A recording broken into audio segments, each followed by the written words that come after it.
Dear students, आज अपन business administration paper first के बारे में जानकारी कर रहे हैं। आपका पहला दिन और पहला पेपर अपन शुरुआत कर रहे हैं। अब इसमें आपको ये जानकारी और करा दूं कि इस व्यावसायिक प्रशासन बिजनेस एडमिनिस्ट्रेशन में 2 पेपर इस साल आपको पढ़ने होंगे। पेपर फर्स्ट का नाम है आपके business communication and management and paper second का नाम आपकी होगा कंपनी लॉ। कंपनी लॉ भी अपन साथ साथ चलता रहेगा, लेकिन पहले इसका इंट्रोडक्टरी एनालिसिस आज करते हैं अपन। कम्युनिकेशन इसको इंग्लिश में बोला जाता है, हिंदी में इसके 2-3 नाम हैं। आप इसको संचार, संप्रेषण, संदेशवाहन भी कह सकते हैं। तीनों ही आपके पॉपुलर वर्ड्स हैं और आम बोलचाल की भाषा में इनका उपयोग निरंतर किया जाता है। केवल बिजनेस में यदि संचार का उपयोग किया जाए तो वो व्यावसायिक संचार कहलाएगा। बाकी आम बोलचाल की लैंग्वेज में, भाषा में, व्यवहार में, लेन देन करते समय अपन सभी संप्रेषण करते हैं, कम्युनिकेशन करते हैं। वैसे कुछ लोग कहते हैं कम्युनिकेशन लिखित भी होता है, कम्युनिकेशन मौखिक भी होता है, और लेकिन ज़्यादातर लोगों को यही जानकारी लिखित या मौखिक। लेकिन इसके अलावा सांकेतिक संप्रेषण भी होता है, जिसमें आपके बॉडी लैंग्वेज भी इंक्लूड है।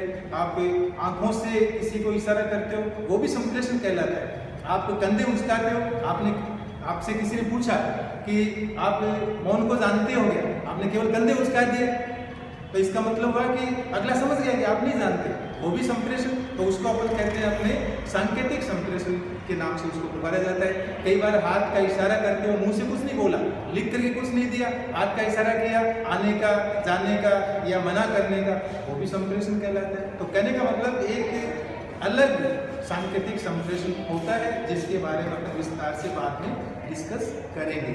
मौखिक संप्रेषण आप खुद अच्छी तरह जानते हो। लिखित संप्रेषण का मतलब आप अपने शब्दों का उपयोग लिख करके कर रहे हो, वो लिखित। और आपने यदि लिखित स्वरूप उसको नहीं दिया तो वो आपका मौखिक संप्रेषण कहलाएगा। अब कुछ भ्रांतियां संप्रेषण को लेकर के बनी हुई है, उनको मैं आपको हल्का सा बता देता हूँ कि अपने यहाँ पर कुछ लोग मौखिक संप्रेषण जो होता है उसको एक नाम से और पुकारते हैं कि वर्बल।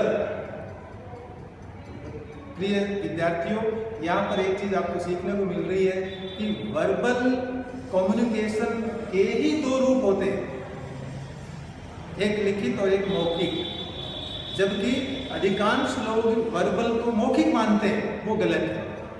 वर्बल मीन्स शाब्दिक, शब्दों का उपयोग करके आपने संप्रेषण किया, वो आपका वो वर्बल कहलाएगा, शाब्दिक कहलाएगा। तो लिखित संप्रेषण में भी शब्दों का उपयोग होता है और मौखिक में भी शब्दों का उपयोग होता है। लेकिन 80% लोग मौखिक संप्रेषण, जिसको ओरल कम्युनिकेशन कहा जाता है, उसी को कह देते हैं। मैंने वर्बल कह दिया, मैंने वर्बली ऐसा कर दिया, कह दिया, उसको बोल दिया, लेकिन वो गलत है। वर्बल मीन्स शाब्दिक, जो लिखित भी हो सकता है और मौखिक भी। ज़्यादातर लोग इसका उपयोग करते समय सावधानी नहीं रखते। आपको आज ये चीज़ सीखने को मिल रही है, आप लोग कम से कम ये गलती नहीं करेंगे। वर्बल का मतलब होता है लिखित भी हो सकता है और मौखिक भी, क्योंकि दोनों में ही शब्दों का उपयोग किया जाएगा, इसलिए इसको शाब्दिक संप्रेषण कहा जाता है। ये सांकेतिक का बिल्कुल विपरीत है। सांकेतिक में शब्दों का उपयोग नहीं होता, इसलिए उसको हम सांकेतिक कहेंगे। आप हाथ का इशारा करके या आप कंधे उचका करके, गर्दन हिला करके, आंख मटका करके किसी को आपने गुस्सा दिखाया, गुस्सा आपने प्रकट किया, वो भी आपका संप्रेषण कहलाता है। और कहीं पर आप अपने रोक करके भावना व्यक्त करते, वो भी आपका संप्रेषण कहलाता है, जबकि आपने शब्दों का उपयोग किया ही नहीं, आपने केवल अपनी भावना व्यक्त की है, वो भी संप्रेषण है। अब यदि अपन पर्टिकुलर इसके मीनिंग पर आते हैं, इसका भावार्थ क्या है, परीक्षा के दृष्टिकोण से आपसे पूछा जाए, 2 नंबर का पैटर्न आपके है, उसमें पूछा जाए कि आप संप्रेषण से क्या समझते हो, तो वहां पर आपको to the point specific meaning इसका बताना होगा। जैसा कि आप अपने इस व्हाइट बोर्ड पर आप देख रहे हैं, संप्रेषण का अभिप्राय होगा 2 या 2 से अधिक व्यक्तियों के मध्य परस्पर विचारों, भावनाओं, संदेशों या तथ्यों या सूचनाओं या संवेगों का आदान प्रदान करना। 2 या 2 से अधिक व्यक्तियों या समूहों या संस्थानों, बहुत इंपॉर्टेंट है, दो से दो ज़्यादा व्यक्ति यदि आपस में सूचनाओं का आदान प्रदान करते हैं वो संप्रेषण कहलाएगा। दो संस्थानें यदि अपने सूचनाओं का संदेशों का आदान प्रदान करती है वो संप्रेषण कहलाएगा। दो ग्रुप्स, एक ग्रुप दूसरे ग्रुप को कोई बात कह रहा है, एक ग्रुप में 5 व्यक्ति दूसरे में 10 व्यक्ति और दोनों संप्रेषण कर रहे हैं तो वो आपके समूहों का संप्रेषण कहलाएगा। किन बातों का विनिमय करते हैं आपस में? सूचनाओं का, तथ्यों का, बातों का या विचारों का या संदेशों का या संवेगों का। संवेग यहाँ पर एक इम्पोर्टेंट टर्म नहीं, आप लोगों के लिए संवेग, इमोशंस जिसको इंग्लिश में कहा जाता है, हो सकता है आपने पहले कभी इसका उपयोग नहीं किया हो, लेकिन यहाँ पर वापस एक मौका मिल रहा है नई चीज समझने सुनने का। संवेगों का आपस में विनिमय करना अर्थात आदान प्रदान करना वो संप्रेषण कहलाता है। अब जैसा कि मैंने आपसे कहा कि नई टर्म आपके सामने आ रही है, इमोशंस। बहुत से लोगों ने आपने सुना होगा अरे फला व्यक्ति तो इमोशनल है, तो वहां पर केवल एक ही मीनिंग लगाया जाता है कि वो भावुक है। लेकिन मैं आपको बताना चाहता हूँ इमोशंस के एग्जाम्पल सुनिए, आप देखिए। किसी व्यक्ति को बहुत ज़्यादा दुख होता है वो इमोशन का एग्जाम्पल है। बहुत ज़्यादा खुशी होना वो भी इमोशन, बहुत ज़्यादा गुस्सा करना, क्रोधित होना वो इमोशन, और कभी कभी क्षोभ वाली स्थिति भी बनती है। क्षोभ का अभिप्राय होगा कि आप गुस्सा भी कर रहे हैं और आपको दुख भी हो रहा है। जैसे क्षोभ वाली स्थिति, अपन नाम उसका नहीं देते कि क्षोभ हुआ, लेकिन उसको हम कहेंगे, बहुत सी स्थितियाँ बनती है। जैसे सपोज आपके घर में छोटे भाई या आपके बच्चे ने किसी ने आपका नुकसान कर दिया, आपकी बुक्स का पेज फाड़ दिया, आपका बॉल पेन उठा करके ले गया, या आपके बाइक की चाबी फेंक दी उसने पानी में कहीं पर, तो आपको गुस्सा भी आए और आपको दुख भी हो रहा है कि ये बहुत छोटा है, इसकी क्या पिटाई करें। तो वहाँ पर आप जो भावना प्रकट कर रहे हो अपने छोटे भाई के सामने, वो आपकी क्षोभ वाली स्थिति कहलाएगी और उसको हम संवेग के नाम से पुकारेंगे, उसको हम इमोशन कहेंगे। इमोशनल पर्सन्स के बारे में आपने सुना, लेकिन ये सब घटक किसी न किसी व्यक्ति में कभी कभी रूप में देखने को मिलते हैं और वो अपना प्रकट भी करते हैं। वो व्यक्ति दुख प्रकट करता है तो हम कहते हैं वो इमोशन प्रकट कर रहे हैं। कोई खुशी व्यक्त करता है, कोई अपना गुस्सा व्यक्त करता है और कोई क्षोभ प्रदर्शित करता है। ये सब आपके मीनिंग से संबंधित टर्म्स हो गई।